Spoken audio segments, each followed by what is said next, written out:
Good morning mga ka-Variety. Romeo Valera, Variety TV. Subscribe naman kayo dyan, follow kayo. Share nyo na rin yung mga ginagawa nating video.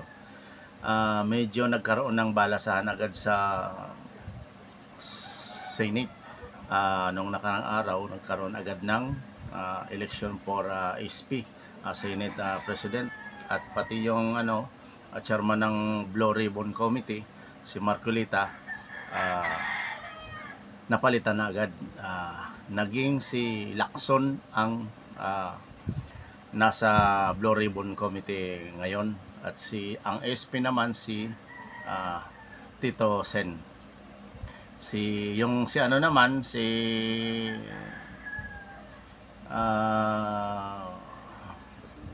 Villanueva, napalitan na rin mula Subire, at si Estrada naman nag-step down. Bali sila ngayon ang ayon sa mga nakalap nating balita, kaya nagkaroon kagad ng eleksyon, palitan ng mga opisyalis sa Senado kasi meron silang mga nasilip, ganun naman daw, at saka legal naman yung ginagawa nila kasi ganun talaga sa Senado, at saka wala rin forever talaga. Ang sa akin dito syempre ang nagbunyag talaga number one pagdating sa flood control, si Ping Lacson. Pero tignan natin ang susunod.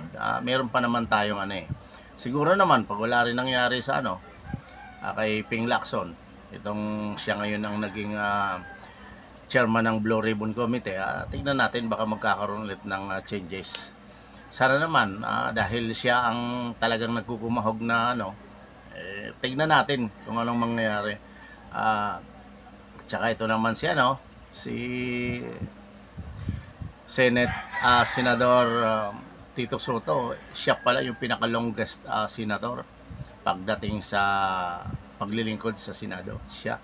Kaya kumbaga mga veterano yung naandyan ngayon, may mga official sa Senado.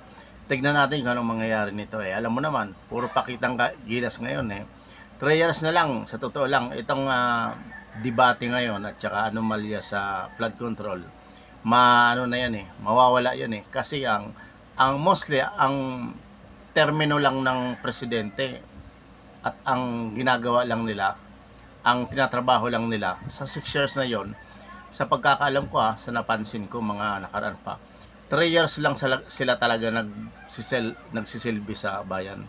Yung 3 years na yon nakalaan na for coming election. Kaya wala na silang gagawin dyan kung di puro na plano kung paano ang gagawin sa susunod na eleksyon. Kaya ako naniniwala itong swerte ni Lacson, kung talagang meron siyang mapakulong dito, magiging matamis ang paningin ng mga taong bayan sa kanya at saka kay Tito Soto. Alam nyo naman, yung dalawang nagtandem noon, tumakbo ng president at vice president, silang dalawa, si Ping Lacson at saka si Tito Sen. Antabayan natin sa susunod kung anong mangyayari. Alam mo naman, yung Senado na yan, tignan natin kasi mostly yung mga senador nung nagkaroon ng butuhan para sa SP at saka Blue Ribbon Committee Chairman, puro mga Bible verse ang mga ginagamit. Tignan natin kung talagang seryoso sila. Ako, kaya nga medyo nagsalita si Cayetano na baka sa tignan natin kasi puro Bible verse yung mga quote nila sa mga sinabi nila Tignan natin, sana may pag-asa. Shout out sa inyo mga kababayan, Variety TV, Romeo Valera.